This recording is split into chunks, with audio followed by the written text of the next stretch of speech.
ಮಲ್ಲಿ ನಿಂತ್ಕೋ ಪ್ಲೀಸ್. ನಾನು ಹೇಳೋದನ್ನ ಅರ್ಥ ಮಾಡ್ಕೊ ಪ್ಲೀಸ್. ಒಂದ್ಸಲ ನಾನು ಹೇಳೋದನ್ನ ಸಮಾಧಾನವಾಗಿ ಕೇಳು. ನನಗೆ ನಿನ್ ಮೇಲಿರೋದು ಅನುಮಾನ ಅಲ್ಲ, ಕಾಳಜಿ. ನೋಡು, ನೀನು ನನ್ನ ಮಗಳು ಅಂತ ನಾನು ಯಾವತ್ತೂ ಬಾಯಿ ಮಾತಿಗೆ ಹೇಳಿಲ್ಲ. ನೀನು ನಿಜವಾಗ್ಲೂ ನಮ್ಮ ಮೊದಲನೇ ಮಗು. ನಿನ್ನ ಮೇಲಿರೋ ಕಾಳಜಿಯಿಂದ ಈ ರೀತಿ ಎಲ್ಲ ಮಾಡಿದೆ, ಅರ್ಥ ಮಾಡ್ಕೊ. ನೋಡು, ನನಗೆ ನಿನ್ನ ಮೇಲಿರೋದು ಅನುಮಾನ ಅಲ್ಲ, ಕಾಳಜಿ.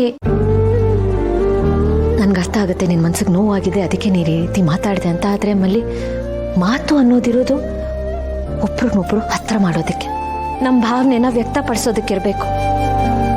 ಅದರಿಂದ ಇನ್ನೊಬ್ರಿಗೆ ನೋವು ಆಗ್ಬಾರ್ದು, ಸಂಬಂಧಗಳು ಮುರಿದೋಗ್ಬಾರ್ದು ಅಂತ ಮಾತು ನಾವ್ಯಾರೂ ಆಡಲೇಬಾರ್ದು.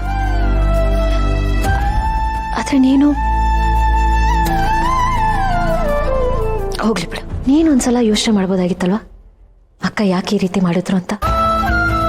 ಇಲ್ಲ, ಸಮಾಧಾನದಿಂದ ನನ್ನ ಹತ್ರ ಬಂದು ಕೇಳ್ಬೋದಾಗಿತ್ತು. ಆ ಅಧಿಕಾರ ನಿನಗಿದೆ. ನಿನಗೆ ಉತ್ತರ ಕೊಡೋ ಜವಾಬ್ದಾರಿ ನಂದು. ಬಟ್ ನೀನೆಲ್ಲಾನು ತಪ್ಪಾಗಿ ಅರ್ಥ ಮಾಡ್ಕೊಂಡ್ಬಿಟ್ಟೆ. ನೋಡು ಮಲ್ಲಿ, ನೀನಾಗ್ಲೇ ನಿನ್ನ ಜೀವನದಲ್ಲಿ ತುಂಬಾನೇ ನೋವು ಅನುಭವಿಸ್ಬಿಟ್ಟಿದ್ಯಾ. ನೀನು ಮತ್ತೊಮ್ಮೆ ಮೋಸ ಆಗಬಾರ್ದು, ಇನ್ಯಾರು ನಿನ್ಗೆ ಅನ್ಯಾಯ ಮಾಡಬಾರ್ದು. ನಿನ್ನ ತಾಯಿ ಸ್ಥಾನದಲ್ಲಿ ನಿಂತು ನಿನ್ನನ್ನು ಪ್ರೊಟೆಕ್ಟ್ ಮಾಡೋ ಜವಾಬ್ದಾರಿ ನಂದು. ಎಲ್ಲಿ ಜವಾಬ್ದಾರಿ ಇರುತ್ತೆ ಅಲ್ಲಿ ಆತಂಕನೂ ಇರುತ್ತಲ್ವಾ ಮಲ್ಲಿ? ಆತಂಕ ಯಾಕೆ? ನಾನು ಅಷ್ಟೊಂದು ವೀಕು ಅಂತ ಅನ್ಕೊಂಡಿದ್ದೀರ? ಎಳೆ ಮಗುನ ನಾನು. ಯಾಕಂದ್ರೆ ನಾನು ಇಷ್ಟು ವರ್ಷ ನಿಮ್ ಜೊತೆ ಇದ್ದೀನಿ, ಇದ್ದು ನಾನು ಗಟ್ಟಿ ಆಗಿದ್ದೀನಿ. ಜೀವನ ಅಂದ್ರೆ ಏನು ಅಂತ ನಾನು ಕಲ್ತ್ಕೊಂಡಿದ್ದೀನಿ. ಜೀವನ ನನಗೆ 7 ಕಡೆ ನೀರು ಕೊಡ್ಸಿದೆ. ಮಳೆ, ಗಾಳಿ, ಬಿಸಿಲು ಏನೇ ಬರಲಿ ನಾನು ಜಗ್ಗಲ್ಲ. ಒಂಥರ ಬಂಡ ಧೈರ್ಯ ಬಂದ್ಬಿಟ್ಟಿದೆ. ಯಾಕಂದ್ರೆ ನೀವು ನನಗೆ ಹೇಗೆ ವೀಕ್ ಅಂತ ಅನ್ಕೊಂಡ್ರಿ ಹೇಳಿ? ನೀನು ವೀಕು ಅಂತ ನಾನು ಹೇಳ್ತಿಲ್ಲ ಮಲ್ಲಿ. ಮತ್ತೊಮ್ಮೆ ನಿನ್ನ ಜೀವನದಲ್ಲಿ ಇದ್ಯಾವುದು ಆಗ್ಬಾರ್ದು ಅನ್ನೋ ಕನ್ಸರ್ನ್ ನಂದು ಅಷ್ಟೇ.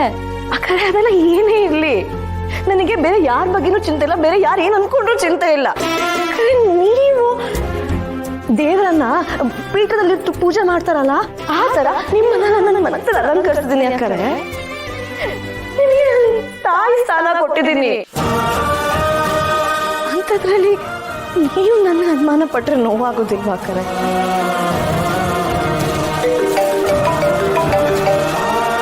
ಇವಾಗಲೂ ಅವನೇ ಫೋನ್ ಮಾಡ್ತಾ ಇರೋದು.